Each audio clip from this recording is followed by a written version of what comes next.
कबीर परमेश्वर जी की काल से वार्ता। जब परमेश्वर ने सर्व ब्रह्मांडों की रचना की और अपने लोक में विश्राम करने लगे, उसके बाद हम सभी जीवात्माएं काल के ब्रह्मांड में रहकर अपना किया हुआ कर्म दंड भोगने लगे और बहुत दुखी रहने लगे। सुख व शांति की खोज में भटकने लगे और हमें अपने निज घर सतलोक की याद सताने लगी तथा वहां जाने के लिए भक्ति प्रारंभ की। किसी ने चारों वेदों को कंठस्थ किया तो कोई उग्र तप करने लगा और हवन यज्ञ ध्यान समाधि आदि क्रियाएं प्रारंभ की, लेकिन फिर भी निज घर सतलोक नहीं जा सके, क्योंकि उपरोक्त क्रियाएं करने से अगले जन्मों में अच्छे समृद्ध जीवन जैसे राजा महाराजा, बड़ा व्यापारी, अधिकारी,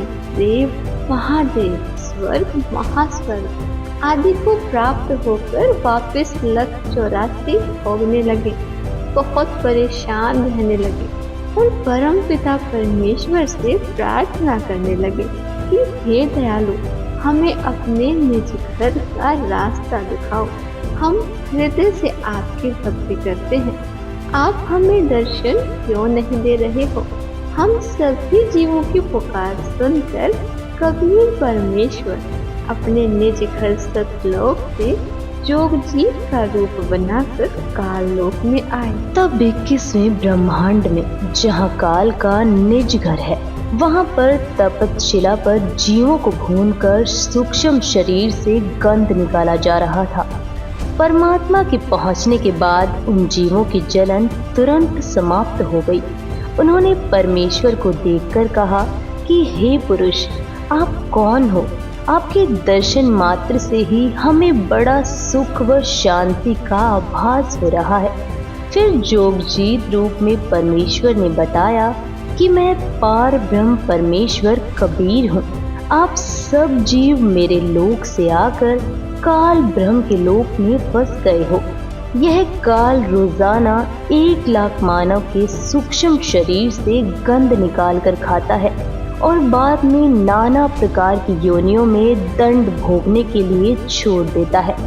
तब वे जीवात्माएं कहने लगी कि हे दयालु परमेश्वर, हमें इस काल की जेल से छुड़वाओ।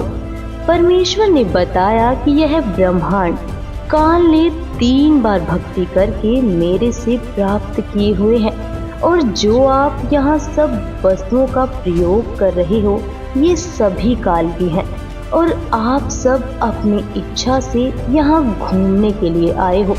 इसलिए अब आपके ऊपर काल ब्रह्म का बहुत ज्यादा ऋण हो चुका है, और यह ऋण मेरे सच्चे नाम के जाप के बिना नहीं उतर सकता। जब तक आप ऋण मुक्त नहीं होते, तब तक आप काल ब्रह्म की जेल से बाहर नहीं जा सकते। इसके लिए आपको मुझसे नामोपदेश लेकर भक्ति करनी होगी, तब मैं आपको छुड़वा कर ले जाऊंगा। यह वार्ता चल ही रही थी कि तभी वहां काल ब्रह्म प्रकट हो गया और उसने बहुत क्रोधित होकर परमेश्वर के ऊपर हमला बोल दिया। उसी समय परमात्मा ने अपनी शब्द शक्ति से उसको मूर्छित कर दिया।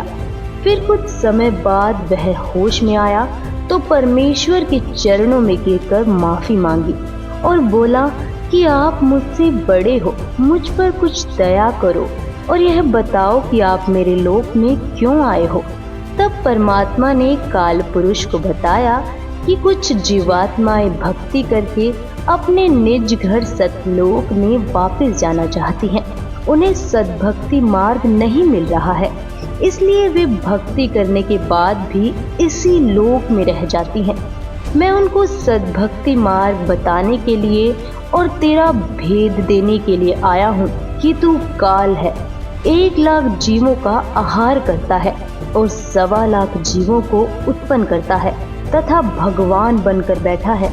मैं इनको बताऊंगा कि तुम जिसकी भक्ति करते हो वह भगवान नहीं, काल है। इतना सुनते ही काल बोला कि यदि सब जीव वापस चले गए तो मेरे भोजन का क्या होगा?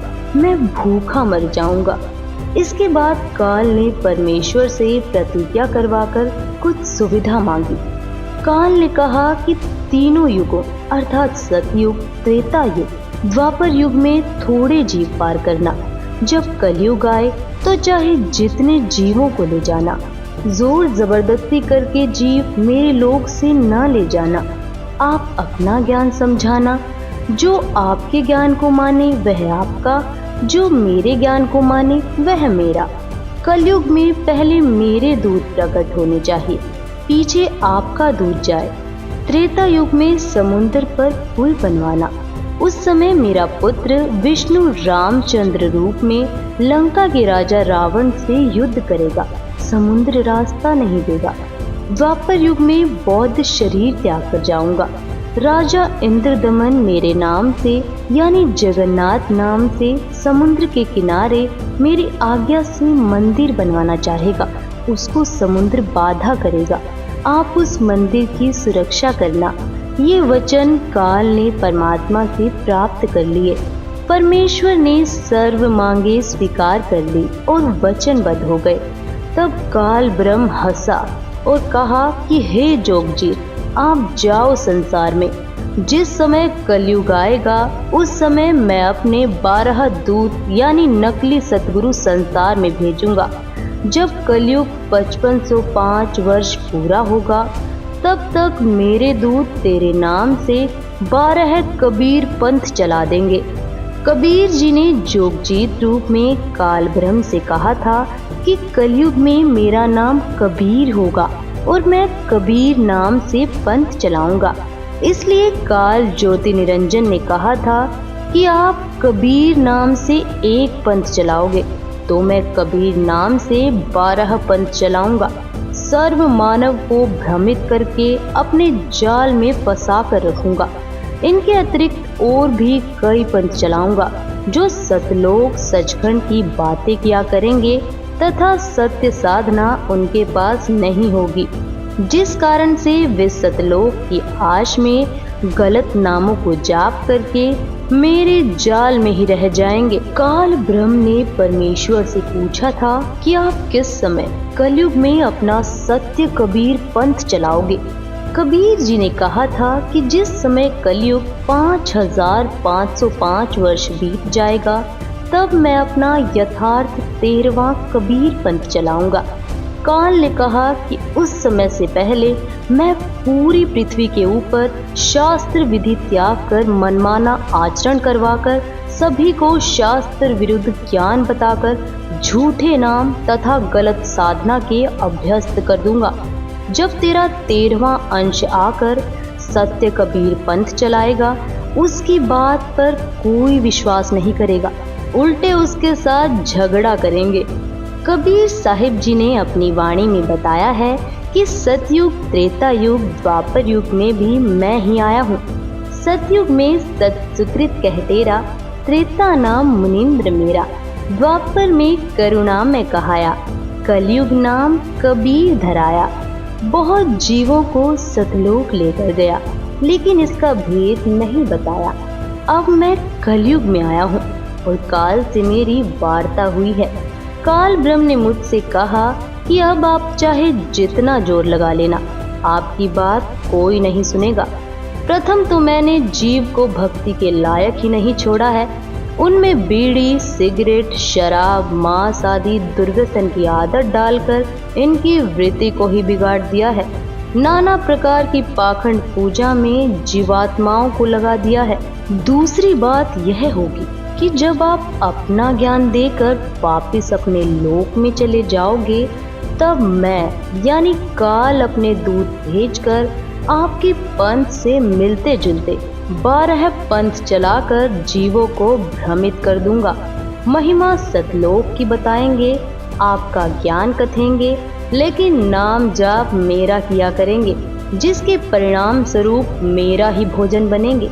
यह सभी बात सुनकर कबीर साहिब जी ने कहा कि आप अपनी कोशिश करना, मैं सतमार्ग बताकर ही वापस जाऊंगा और जो मेरा ज्ञान सुन लेगा वह तेरे बहकावे में कभी नहीं आएगा।